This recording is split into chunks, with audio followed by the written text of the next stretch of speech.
There are several footprints in the mud, left by work boots. Anywhere from 6 to 12 pairs have walked here.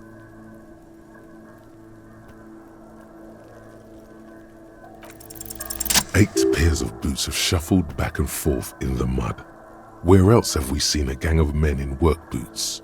That's right, the hardy boys in the mess hall of whirling in rags. 1. Standard work boot, steel reinforced toes, number 46.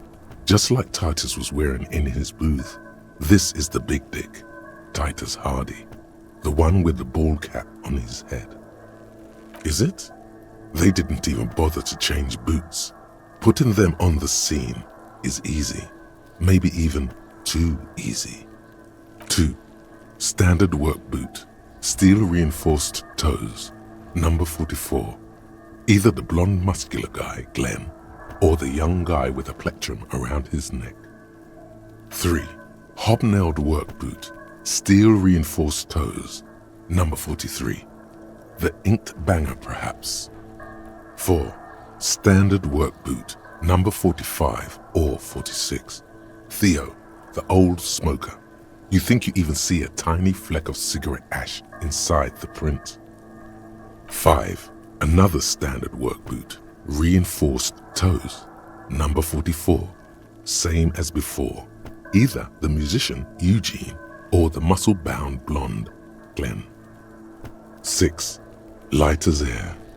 Same make of boot, but number 41. Small like a rat, shanky.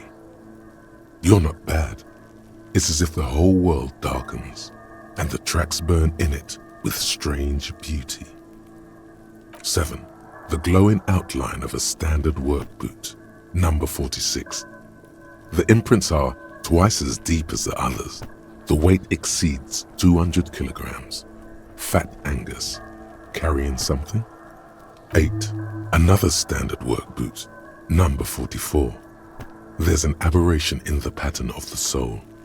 The right sole is smoother, more worn. Curious. A missing 8th Hardy boy. 7 sets of tracks, right? The Hardy Boys were here. That's all? Interesting. Then one of them seems to be missing. Anything else out of the ordinaries? Interesting. Let's name it the Old Soul. I wouldn't be surprised if this was the missing Hardy Boy. Wonder who he is. Someone operating a workbench with a pedal? Like a joiner at the harbor? Or maybe a drummer? No, it's not. Forget I said it. We are not looking for a drummer. Perhaps it could be a driver. A driver would wear out the right shoe before the left. The accelerator is on the right. What do I think? A mob of people brought something heavy to the tree. One of them was carrying the victim. They shuffled around, especially under the tree. Then, after hoisting him up, they stood in a semicircle facing his direction. At first glance, this appears to be a lynching. There he still is, looking right through you with his white eyes. The body below is entirely dedicated to that corpse smell. Emitting it is all it does now. You crack open the ammonia ampoule and breathe in. The odor of death is still stronger. It's a spell of the mind telling you to run, and your stomach to wring itself empty. With your eyes squinting, you stand in it. Your muscles tense up. The vision in your dead angle darkens. You feel the sudden urge to push your hand into his soft gut.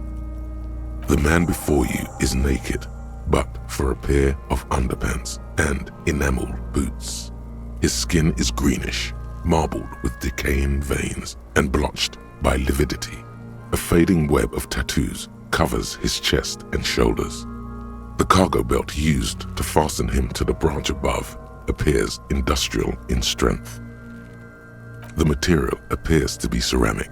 Its clean white stands in stark contrast to the decaying flesh above the knee. The man wore thick polymer socks, probably for padding.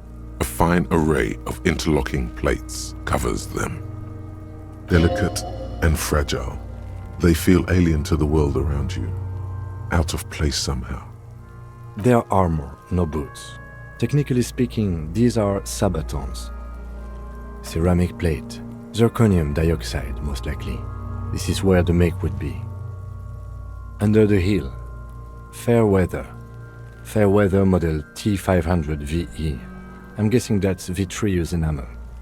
This is advanced stuff.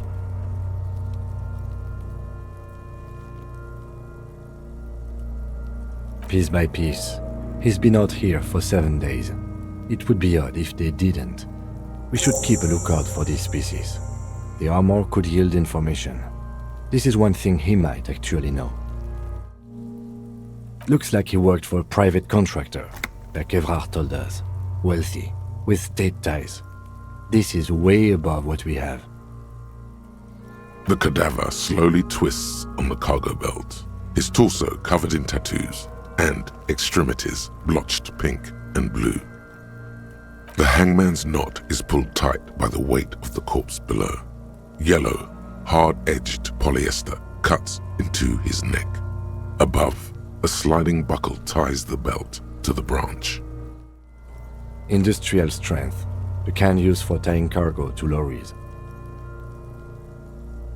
Yes, it looks like they use whatever was on hand, paying no attention to not incriminating themselves. The cadaver hangs from the cargo belt, limbs limp and torso covered in tattoos. An intricate web of blue lines stretches across the torso, from the right shoulder to the solar plexus. Each time they intersect, a small white star is formed in their crossing. Hundreds of fading asterisks riddle his skin. Their concentration is highest around his heart. Of no nation that I know of. If anything, it reminds me of religious illumination, last or penultimate century. Men who live harsh lives often turn to innocentic worship. But the pattern does not stir patriotic or religious sentiment in you.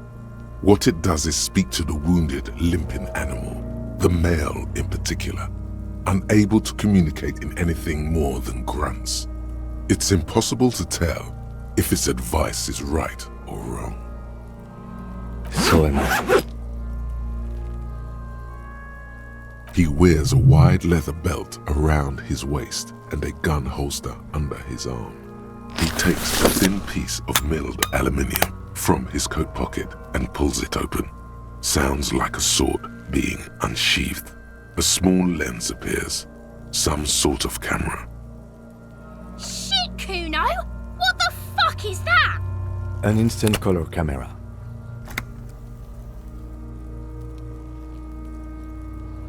I have only 2 ampoules, so nobody move. I don't want to waste one. A sound, a shrill flash, followed by the breaking of a small ampoule of glass. You see streams of color pour onto the thick, glossy piece of paper, rolling out. In case we need it.